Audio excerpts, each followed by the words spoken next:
नमस्कार मंडळी. आजचा पदार्थ आहे स्पेशल उन्हाळा स्पेशल आणि त्याबरोबरच विदर्भ स्पेशल असा पदार्थ आहे. खास कैरीचं तिखट आज आपण करतो. ह्याच्यासाठी कैरी धुवून घ्यायची आहे, छानपैकी बारीक चिरून घ्यायची आहे, छोटे छोटे तुकडे करायचे आहे त्याचे.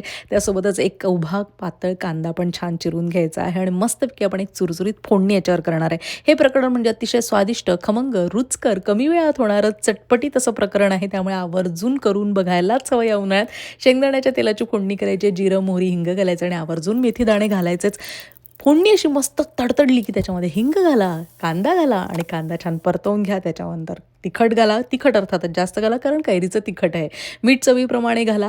परतवून घेतल्यानंतर गुळाची थोडीशी चव घाला, म्हणजे मस्त आंबट, गोड, तिखट असं छानसं प्रकरण हे तयार होतं.